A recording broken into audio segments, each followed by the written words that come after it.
भारत माता की। भारत माता की। भारत माता की। जय हिंद।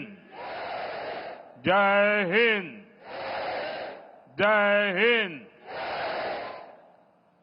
अरुणाचल प्रदेश के राज्यपाल श्रीमान के.टी. पटनायक जी, राज्य के लोकप्रिय युवा मुख्यमंत्री पेमा खांडू जी,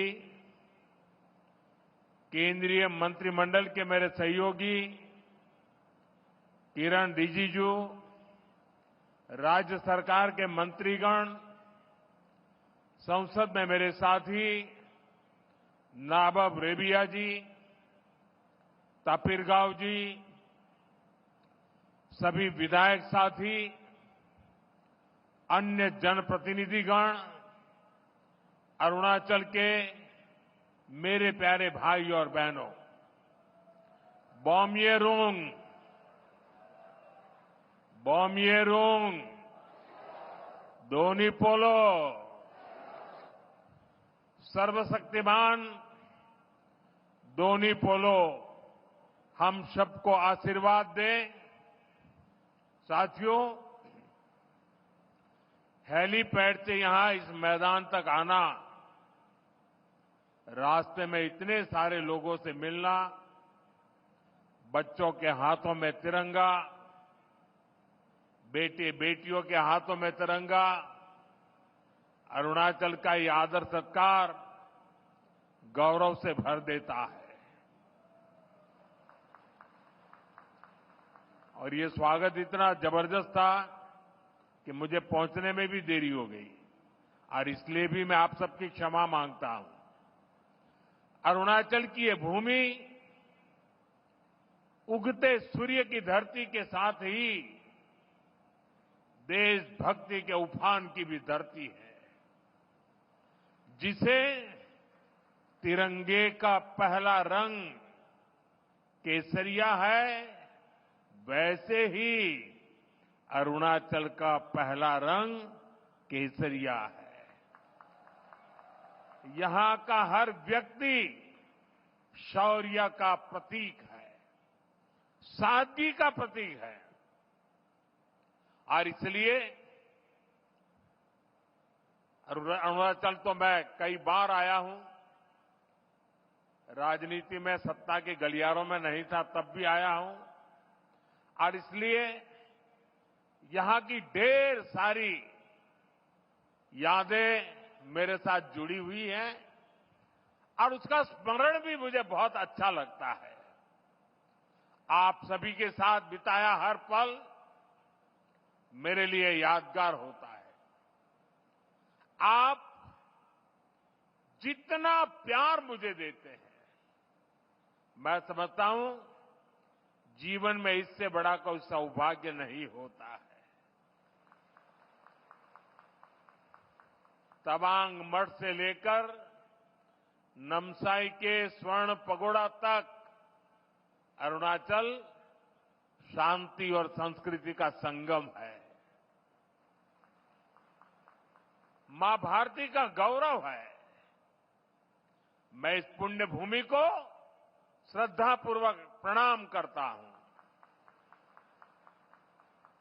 साथियों, मेरा यहां आज अरुणाचल आना तीन वजहों से बहुत विशेष हो गया है। पहला तो ये कि आज नवरात्रि के पहले दिन मुझे ऐसे सुंदर पर्वतों के दर्शन करने का सौभाग्य मिला। नवरात्र में आज के दिन हम मां शैलपुत्री की पूजा करते हैं, और शैलपुत्री वो प्रयागराज पर्वतराज हिमालय की ही बेटी है। दूसरी वजह ये कि आज से देश में नेक्स्ट जनरेशन जीएसटी रिफॉर्म्स लागू हुए हैं। जीएसटी बचत उत्सव की शुरुआत हुई है। त्योहारों के इस मौसम में जनता जनार्दन को ये डबल बोनांजा मिला है। और तीसरी वजह है आज के इस पावन दिन अरुणाचल में विकास के ये ढेर सारे नए प्रोजेक्ट्स।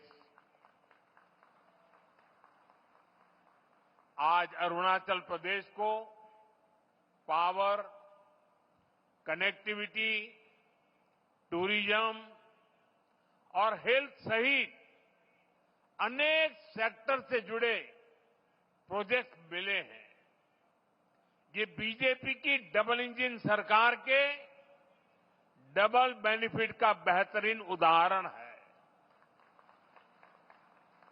मैं अरुणाचल वासियों को इन प्रोजेक्ट्स की बहुत बहुत बधाई देता हूं। यहां मंच पर आने से पहले मुझे यहां छोटे मोटे सब व्यापारियों से बातचीत करने का अवसर मिला। उनकी दुकानों में उनके प्रोडक्ट्स देखने का अवसर मिला और उससे भी ज्यादा मैंने उनके उत्साह को अनुभव किया, उनके उमंग को अनुभव किया। और ये बचत उत्सव मैं देख रहा था कि वहां व्यापारियों में, भिन्न भिन्न भांति की चीजों का निर्माण करने वालों में और आज जनता जनार्दन के इतने विशाल रूप में मुझे साफ साफ नजर आ रहा है। साथियों, हमारे अरुणाचल प्रदेश में वैसे तो सूर्य की किरण सबसे पहले आती है, लेकिन दुर्भाग्य से यहां तेज विकास की किरणें पहुंचते पहुंचते कई दशक लग गए। मैं 2014 से पहले भी यहां कई बार आया हूं, आपके बीच रहा हूं। अरुणाचल को प्रकृति ने इतना कुछ दिया है, ये धरती, यहां के परिश्रमी लोग, यहां का सामर्थ्य, यहां इतना कुछ है। लेकिन तब जो लोग दिल्ली में बैठकर देश चलाते थे, उन्होंने अरुणाचल को हमेशा नजरअंदाज किया। कांग्रेस जैसे दल सोचते थे कि अरुणाचल में इतने कम लोग हैं, लोकसभा की 2 ही सीटें हैं, तो क्यों अरुणाचल पर ध्यान दिया जाए।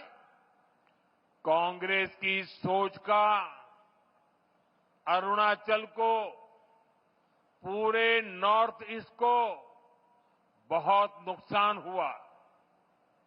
हमारा पूरा नॉर्थ ईस्ट विकास में बहुत पीछे छूट गया।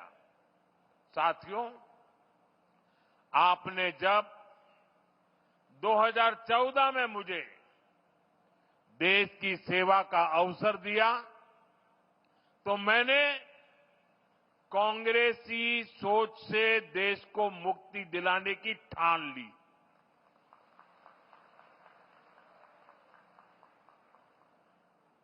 हमारी प्रेरणा किसी राज्य में वोटों और सीटों की संख्या नहीं, नेशन फर्स्ट की भावना है।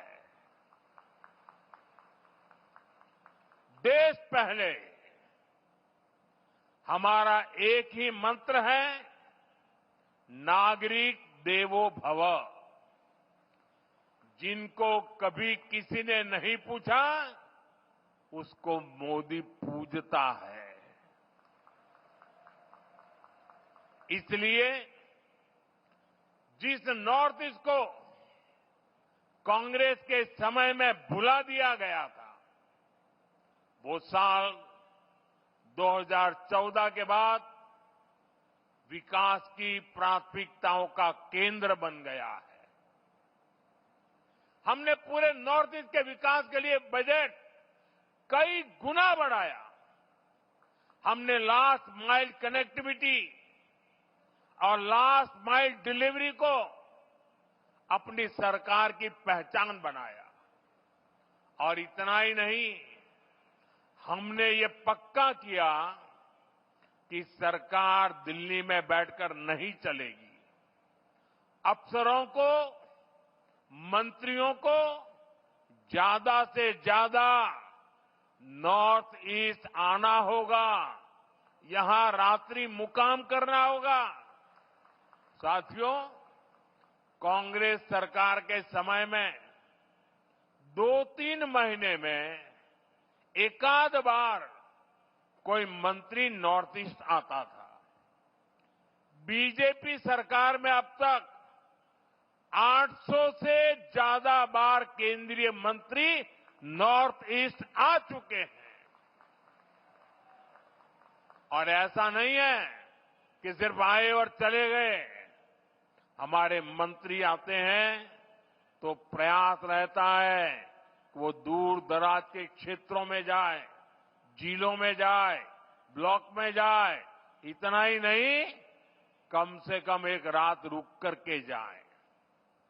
मैं खुद ही प्रधानमंत्री के तौर पर 70 से ज्यादा बार नॉर्थ ईस्ट आया हूं।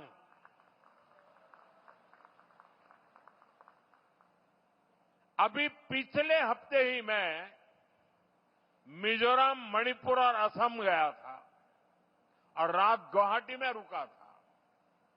नॉर्थ ईस्ट मुझे दिल से पसंद है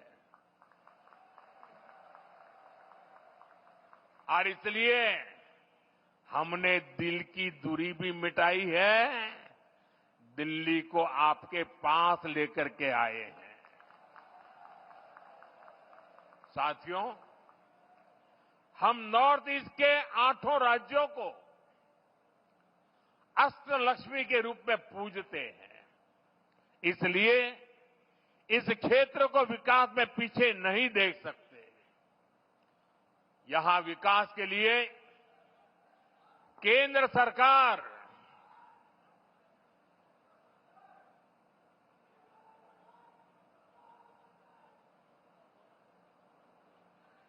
सरकार ज्यादा से ज्यादा पैसे खर्च कर रही है। मैं आपको एक उदाहरण देता हूं। आप में से कुछ लोगों को पता होगा, देश में जो टैक्स इकट्ठा होता है उसका एक हिस्सा राज्यों को मिलता है। जब कांग्रेस की सरकार थी तो 10 साल में अरुणाचल प्रदेश को सेंट्रल टैक्स में से सिर्फ 6,000 करोड़ रुपए ही मिले थे, जबकि हमारी बीजेपी सरकार के 10 सालों में अरुणाचल को 1 लाख करोड़ रुपए से अधिक मिल चुके हैं। यानी बीजेपी की सरकार ने अरुणाचल को 16 गुना ज्यादा पैसा दिया है। और ये सिर्फ टैक्स का हिस्सा है। इसके अलावा यहां अलग अलग स्कीम के तहत जो भारत सरकार खर्च कर रही है, जो बड़े बड़े प्रोजेक्ट यहां बन रहे हैं, वो तो अलग ही है। इसलिए आज आप अरुणाचल में इतना व्यापक, इतना तेज विकास होते देख रहे हैं। साथियों, जब नेक नियत से काम होता है, जब प्रयासों में ईमानदारी होती है, तो उसके नतीजे भी दिखते हैं। आज हमारा नॉर्थ ईस्ट देश के विकास की ड्राइविंग फोर्स बन रहा है और बहुत बड़ा फोकस यहां सुशासन पर है, गुड गवर्नेंस पर है। हमारी सरकार के लिए नागरिकों के हितों से बड़ा कुछ भी नहीं। आपका जीवन आसान बने और आसान बने, इसलिए ईज ऑफ लिविंग, आपको आने जाने में मुश्किल ना हो, इसलिए ईज ऑफ ट्रैवल, आपको इलाज में परेशानी ना हो, इसलिए ईज ऑफ मेडिकल ट्रीटमेंट, आपके बच्चों को पढ़ाई में दिक्कत ना हो, इसलिए ईज ऑफ एजुकेशन, आपको व्यापार कारोबार में परेशानी ना हो, इसलिए ईज ऑफ डूइंग बिजनेस, इन सारे लक्ष्यों को लेकर यहां डबल इंजन की बीजेपी सरकार काम कर रही है। जिन इलाकों में पहले कोई सड़कों की सोच भी नहीं सकता था, आज वहां अच्छे हाईवे बन रहे हैं। सेला टनल जैसा इंफ्रास्ट्रक्चर कुछ साल पहले तक ये सोचना भी असंभव था, लेकिन आज सेला टनल अरुणाचल की पहचान बन चुकी है। साथियों, केंद्र सरकार का प्रयास है कि अरुणाचल सहित नॉर्थ ईस्ट के दूर दराज के इलाकों में हेलीपोर्ट बने, इसलिए इन क्षेत्रों को उड़ान स्कीम से जोड़ा गया है। यहां जो होलोंगी एयरपोर्ट है, वहां भी नई टर्मिनल बिल्डिंग बन चुकी है। अब यहां से सीधे दिल्ली को फ्लाइट मिलती है। इससे आम पैसेंजर्स को, स्टूडेंट्स को, टूरिस्ट को तो फायदा होता ही है, यहां के किसानों और छोटे उद्योगों को भी लाभ हो रहा है। यहां से देश के बड़े बाजारों तक फल सब्जियां पहुंचाना, अपनी उपज पहुंचाना अब और आसान हो गया है।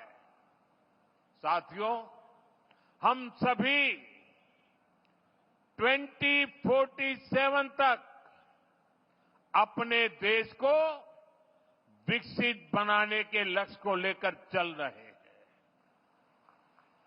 और भारत तभी विकसित होगा जब देश का हर राज्य विकसित होगा। भारत तभी विकसित होगा जब देश का राज्य राष्ट्र के लक्ष्यों के साथ कंधे से कंधा मिलाकर चलेगा। मुझे खुशी है कि देश के बड़े लक्ष्यों को पूरा करने में नॉर्थ ईस्ट बहुत बड़ी भूमिका निभा रहा है। पावर सेक्टर इसका बेहतरीन उदाहरण है। भारत ने 2030 तक 500 गीगावाट बिजली, 500 गीगावाट बिजली गैर परंपरागत स्रोतों से पैदा करने का लक्ष्य रखा है। ये लक्ष्य सोलर पावर, विंड एनर्जी, पानी से बिजली बनाकर पूरा किया जाएगा। हमारा अरुणाचल प्रदेश इसमें देश के साथ कदम ताल करते हुए चल रहा है। आज जिन 2 पावर प्रोजेक्ट्स का शिलान्यास किया गया है, वो पावर प्रोड्यूसर के रूप में अरुणाचल की स्थिति को और मजबूत करेंगे। इससे अरुणाचल के हजारों नौजवानों को नौकरियां मिलेगी और यहां विकास के कार्यों के लिए सस्ती बिजली भी उपलब्ध होगी। कांग्रेस की एक पुरानी आदत है कि विकास का जो भी काम मुश्किल होता है, उस काम को वो कभी हाथ ही नहीं लगाते, भाग जाते। कांग्रेस की इस आदत का नॉर्थ ईस्ट को, अरुणाचल को भी बहुत नुकसान हुआ। जो मुश्किल इलाके होते थे, जो पहाड़ों में हो, ये जंगलों के बीच हो, जहां विकास के काम करना चुनौती होता था, उन क्षेत्रों को कांग्रेस पिछड़ा घोषित करके भूल जाती थी। इसमें देश के ट्राइबल इलाके, नॉर्थ ईस्ट के जिले सबसे अधिक थे। जो बॉर्डर से सटे गांव थे, उनको देश के लास्ट विलेज कहकर कांग्रेस अपना पल्ला झाड़ लेती थी। और ऐसा करके कांग्रेस अपनी नाकामियों को छुपा ले जाती थी। यही कारण है कि आदिवासी क्षेत्रों से, बॉर्डर के एरिया से लोगों को निरंतर पलायन होता गया। साथियों, हमारी सरकार ने, बीजेपी ने इस अप्रोच को भी बदल दिया। जिनको कांग्रेस बैकवर्ड डिस्ट्रिक्ट कहती थी, हमने उनको एस्पिरेशनल डिस्ट्रिक्ट बनाया और वहां विकास को प्राथमिकता दी गई।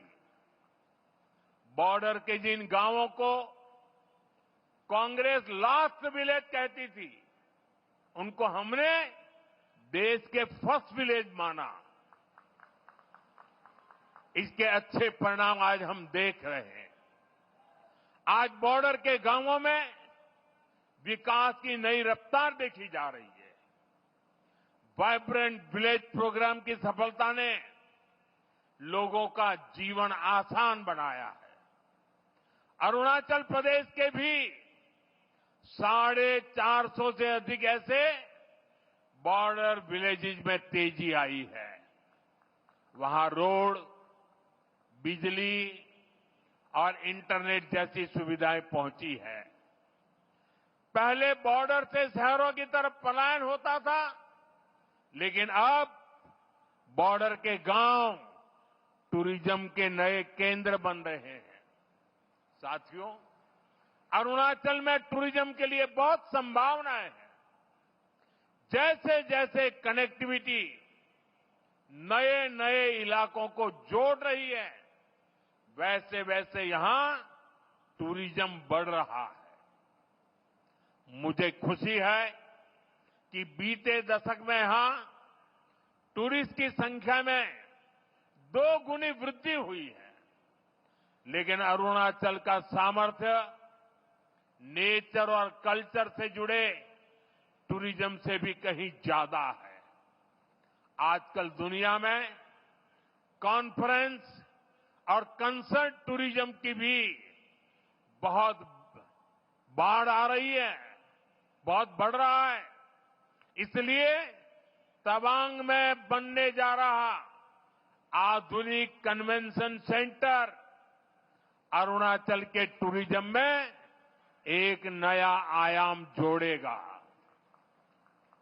अरुणाचल को भारत सरकार के वाइब्रेंट विलेज अभियान से भी बहुत मदद मिलेगी।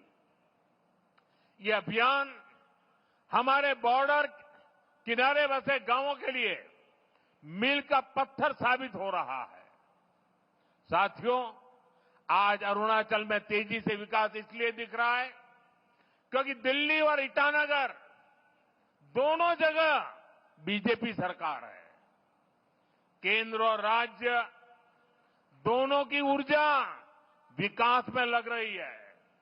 अब जैसे यहां कैंसर इंस्टीट्यूट का काम शुरू हुआ है, यहां मेडिकल कॉलेज बन रहे हैं, आयुष्मान स्कीम से यहां अनेक साथियों को मुफ्त इलाज मिल रहा है। ये केंद्र और राज्य के डबल इंजन से संभव हो पा रहा है। साथियों, डबल इंजन सरकार के प्रयासों से ही अरुणाचल अब कृषि और बागवानी में आगे बढ़ रहा है। यहां के कीवी, संतरे, इलायची, पाइनएप्पल अरुणाचल को नई पहचान दे रहे हैं। पीएम किसान सम्मान निधि का पैसा भी यहां के किसानों के बहुत काम आ रहा है। साथियों, माताओं, बहनों, बेटियों को सशक्त करना हमारी बहुत बड़ी प्राथमिकता है। देश में 3 करोड़ लखपति दीदियां बनाने, ये बहुत बड़ा मिशन है, लेकिन ये मोदी का मिशन है। मुझे खुशी है कि पेमा खांडू जी और इनकी टीम इस मिशन को भी गति दे रही है। यहां बड़ी संख्या में वर्किंग वुमेन हॉस्टल बनाने का जो काम शुरू हुआ है, उससे भी बेटियों को बहुत सुविधा होगी। साथियों, यहां बहुत बड़ी संख्या में माताएं बहनें आई हैं। मैं आपको जीएसटी बचत उत्सव की फिर से एक बार बधाई दूंगा। नेक्स्ट जनरेशन जीएसटी रिफॉर्म का भी बहुत बड़ा फायदा उन्हें ही मिलने वाला है। आपको अब हर महीने घर के बजट में बहुत राहत मिलने वाली है। किचन का सामान हो, बच्चों की पढ़ाई की चीजें हो, जूते कपड़े हो, अब ये और सस्ते हो गए हैं। साथियों, आप साल 2014 के पहले के दिन याद करिए, कितनी सारी परेशानियां थी। महंगाई आसमान छू रही थी, चारों तरफ महा घोटाले हो रहे थे, और तब की कांग्रेस सरकार जनता पर टैक्स का बोझ बढ़ाती ही जा रही थी। उस समय साल में 2 लाख रुपए कमाने पर भी इनकम टैक्स लग जाता था। ये मैं 11 साल पहले की बात कर रहा हूं। 2 लाख रुपया अगर कमाया आपने, तो आपको इनकम टैक्स देना पड़ता था। और आम जरूरत की कई चीजों पर कांग्रेस की सरकार 30% से अधिक टैक्स लेती थी। बच्चों की टॉफी पर भी इतना टैक्स लगाया जाता था। साथियों, तब मैंने कहा था, मैं आपकी कमाई और आपकी बचत दोनों को बढ़ाने का काम करूंगा। बीते सालों में देश के सामने अनेक बड़ी बड़ी चुनौतियां आई, लेकिन हम इनकम टैक्स घटाते गए। इसी साल हमने, अब विचार कीजिए, 11 साल पहले 2 लाख, इसी साल हमने 12 लाख रुपए तक की वार्षिक आय पर इनकम टैक्स 0 कर दिया। और आज से जीएसटी को भी हमने सिर्फ 2 स्लैब तक सीमित कर दिया है, 5% और 18%। बहुत सारी चीजें अब टैक्स फ्री हो गई है। बाकी सामान पर भी टैक्स बहुत कम हो गया है। आप आराम से अब अपना नया घर बना सकते हैं। कोई स्कूटर, बाइक खरीदना है, बाहर खाना पीने के लिए जाना है, कहीं घूमने फिरने जाना है, ये सब पहले से सस्ते हो गए हैं। ये जीएसटी बचत उत्सव आपके लिए बहुत यादगार बनने वाला है। साथियों, मैं अरुणाचल प्रदेश की हमेशा इस बात के लिए प्रशंसा करता हूं कि आप सभी नमस्कार से भी पहले जय हिंद कहते हैं। आप वो लोग हैं जो देश को स्वयं से भी पहले रखते हैं। आज जब हम सब मिलकर विकसित भारत बनाने के लिए इतनी मेहनत कर रहे हैं, तो देश की हमसे भी एक अपेक्षा है। ये अपेक्षा है आत्मनिर्भरता की। भारत विकसित तभी होगा जब भारत आत्मनिर्भर होगा। और भारत की आत्मनिर्भरता के लिए जरूरी है स्वदेशी का मंत्र।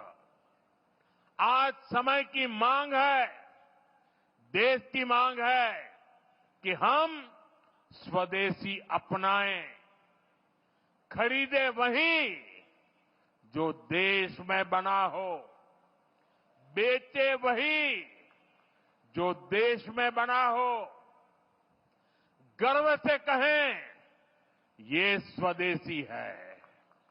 मेरे साथ बोलेंगे? आप लोग मेरे साथ बोलेंगे? मैं कहूंगा गर्व से कहें, आप कहें ये स्वदेशी है। गर्व से कहें, गर्व से कहें, गर्व से कहें। इसी मंत्र पर चलते हुए देश का विकास होगा, अरुणाचल का, नॉर्थ ईस्ट का विकास तेज होगा। एक बार फिर आपको इन विकास परियोजनाओं के लिए बहुत बहुत शुभकामनाएं देता हूं। आज नवरात्रि का पावन पर्व भी है, बचत उत्सव भी है। तो इस उत्सव में शरीक होने के लिए मेरी एक रिक्वेस्ट है आपको, अपना मोबाइल फोन बाहर निकालिए और मोबाइल फोन का फ्लैश लाइट चालू कीजिए। सब अपने मोबाइल की फ्लैश लाइट चालू करें। सबके मोबाइल की फ्लैश लाइट चालू करिए और हाथ ऊपर कीजिए सबका। सब अपने मोबाइल की फ्लैश लाइट। ये बचत उत्सव का नजारा है, ये बचत उत्सव की ताकत है। ये नवरात्रि का प्रथम दिन है। देखिए प्रकाश ही प्रकाश है और अरुणाचल का प्रकाश पूरे देश में फैल जाता है। देखिए चारों तरफ नजारा देखिए, चारों तरफ नजारा देखिए, रोशनी ही रोशनी, चमकते तारों की तरह। मेरी आप सबको बहुत बहुत शुभकामनाएं, बहुत बहुत धन्यवाद।